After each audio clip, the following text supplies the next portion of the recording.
కానీ ఆ ఆయుధానికి రేపొద్దున ఆయుధ పూజ చేసి కొబ్బరికాయ కొట్టి నిమ్మకాయ కోసి సింధూరం జల్లుతారని ఊహించడం, ఆయుధం ఊహించడం అనేది తప్పు అవుతుంది. ఇది ఒక బిగ్ లెసన్. ఇకనైనా ఎవరైనా వివరణాత్మకంగా అర్థవంతంగా విమర్శలు చేయండి. పార్టీ మెప్పు కోసం చేస్తారో లేదంటే ఫ్యాక్ట్ ఉంటే ఫ్యాక్ట్ బేస్డ్ చేస్తారో వెల్ అండ్ గుడ్. కానీ విచ్చలవిడిగా చేస్తే ఫైనల్ రిజల్ట్ ఏముంటుంది అనేదానికి ఈరోజు బోరుగడ్డ అనిల్ ఉదంతమే ఒక ఉదాహరణ. కరెక్ట్, ఆయన అన్నట్టుగా 22 కేసులు ఎదుర్కొన్నాడు, 9 నెలల పాటు జైలు జీవితం అనుభవించాడు.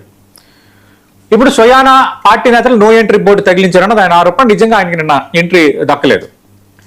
మాజీ మంత్రి సిదిరి అప్పలరాజు ఒక కేసులో ఇరుక్కుంటే జగన్మోహన్ రెడ్డి పరామర్శకు వెళ్ళారు. అంబటి రాంబాబు జైల్లో ఉంటే జగన్మోహన్ రెడ్డి పరామర్శకు వెళ్ళారు. అలాగే మనకు తెలుసు ఎంపీ, మరో ఎంపీకి సంబంధించి నందిగం సురేష్ ఒక కేసులో అరెస్ట్ అయ్యి రిమాండ్లో ఉంటే ఆయన పరామర్శించడానికి వెళ్ళారు. మరి బోరుగడ్డ అనిల్ వైఎస్ఆర్ కాంగ్రెస్ పార్టీ నేత అయితే పరామర్శకు వెళ్తారు కదా, ఒకటి. రెండోది, వైఎస్ఆర్ కాంగ్రెస్ పార్టీ సింపథైజర్స్ కి న్యాయ సహాయం అందించే మోడల్ ఆ పార్టీలో ఉంది. బోరుగడ్డ అనిల్కి ఏమైనా న్యాయ సహాయం అందించారా? అయితే బోరుగడ్డ అనిల్ ఇప్పుడు ఏం చెప్తున్నారు? చల్లా మధుసూదన్ ఫోన్ చేసి మీ అడ్వకేట్ మీరే పెట్టుకోమన్నారన్న అంశాన్ని ప్రస్తావించారని అంటున్నారు. తర్వాత ఏమో పైకి వెళ్తే కూర్చోబెట్టి కనీసం తినమని లేదని సజ్జల రామకృష్ణారెడ్డి అన్నారని అంటున్నారు. లేదంటే మాజీ ముఖ్యమంత్రి వైఎస్ జగన్మోహన్ రెడ్డి సిపిఆర్గా ఉన్న పూడి శ్రీహరి పేరును తెరమందికి తెస్తున్నారు. మీరు ఇప్పుడు ఏవి తెచ్చినా వ్యర్థమే. మళ్ళీ అదే క్వశ్చన్, వైఎస్ఆర్ కాంగ్రెస్ పార్టీ సభ్యత్వం ఉందా? మీరు వైఎస్ఆర్ కాంగ్రెస్ పార్టీ నేత? What is the proof? Party కార్యక్రమాల్లో పాల్గొన్నారా? పార్టీ సభల్లో పాల్గొన్నారా? అఫీషియల్గా ఐడి కార్డు ఉందా అంటే మీ దగ్గర సమాధానం లేదు. మీరు కేవలం జగన్మోహన్ రెడ్డి ప్రేమతోనో ఇంకా వాళ్ళ దీంతో ప్రేమతోనో మాట్లాడుండొచ్చు, తప్పు లేదు. కానీ మాట్లాడిన ఇంటెన్సిటీ ఏంటి, మాట్లాడిన తీరేంటి, మాట్లాడిన ఆ పరిధి దాటడం ఏంటి, అవన్నీ ఏమైపోయాయి? ఫైనల్గా మీకు మీ జీవితానికి ఒక ప్రశ్నార్థకంగా మారిపోయాయి. ఇప్పుడు మీరు ఎంత విచ్చలుడిగా మాట్లాడారో, ఎంత చించుకున్నారో, ఇప్పుడు మీ పేజీ చిరిగిపోయింది. అందుకు ఇది బిగ్ లెసన్. ఫైనల్గా చెప్తున్నా, బిగ్ లెసన్.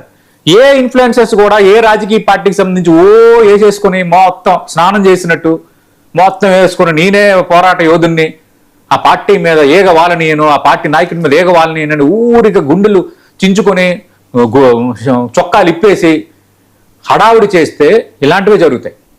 ఇది అందరికీ ఒక బిగ్ లెసన్. ఇక్కడ వైఎస్ఆర్ కాంగ్రెస్ పార్టీని తప్పుపట్టలేము, కొన్ని విషయాల్లో టీడీపీని తప్పుపట్టలేము, బీజేపీని తప్పుపట్టలేము, కాంగ్రెస్ని తప్పుపట్టలేము, బీఆర్ఎస్ని తప్పుపట్టలేము, కాంగ్రెస్ని తప్పుపట్టలేము, ఎవరిని తప్పుపట్టలేం. ఈ మధ్యలో ఈ ఇన్ఫ్లుయెన్సెస్ పేరుతో వచ్చేసి నచ్చినట్టుగా మాట్లాడు రేపు పొద్దున పార్టీ మాతో ఉంటుందంటే ఎందుకు ఉంటాయి పార్టీలు? There political parties. కాక్రోచ్ ఉద్యమం జరిగింది, కాక్రోచ్ చేసింది అభిజిత్ దీప్కే. చాలా మంది ఇష్యూస్ ఫ్లేరప్ చేశారు. ఇష్యూస్ ఫ్లేరప్ చేసిన వాళ్ళందరూ కూడా రేపు పొద్దున అభిజిత్ దీప్కే కాక్రోచ్ పార్టీ పెడితే అందరం లీడ్ చేస్తారా? లేరు. ఎవరికెవరు మళ్ళీ తప్పించుకునే మోడల్ ఉంటుంది. ఎందుకంటే ఆ రోజు ఆ మోటివ్, ఆ రోజు ఆ ఇష్యూలో నేపథ్యంలో అందరినీ కలుపుకొని పోవటం, దానికి వాడుకోవటం. ఆ తర్వాత ఏం జరుగుతుంది? ఏమీ జరగదు. ఇది ఈ విషయంలో నేను క్లియర్ కట్ గా చెప్పదలుచుకున్నాను. ఎస్, ఇక వైఎస్ఆర్ కాంగ్రెస్ పార్టీ నేతలు వరుసగా వివాదాల్లో ఇరుక్కుంటూ ఉన్నారు, కేసులు వెంటాడుతూ ఉన్నాయి, కొంతమంది అరెస్ట్ కూడా అయ్యారు, కొంతమంది రిమాండ్ లో కూడా ఉన్న పరిస్థితి. ఇప్పటికే సిదిరి అప్పలరాజు వివాదంలో ఇరుక్కున్నారు, ఆయనపై కేసు నమోదైంది, రిమాండ్ లో కూడా ఉన్నారు. తమ్మినేని సీతారాం మీద కూడా కేసు నడుస్తోంది. అలాగే జోగి రమేష్ మీద ఒక కేసు నడుస్తోంది, వాళ్ళ కుటుంబ సభ్యుల మీద. తాజాగా ఎమ్మెల్యే విరూపాక్ష మీద కేసు నమోదైంది. మాజీ ఎమ్మెల్యేలు విశ్వేశ్వరరెడ్డి అండ్ ముస్తఫాలు అరెస్ట్ అయ్యారు. గుజరాత్ లో ముస్తఫాను అదుపులోకి తీసుకుని అరెస్ట్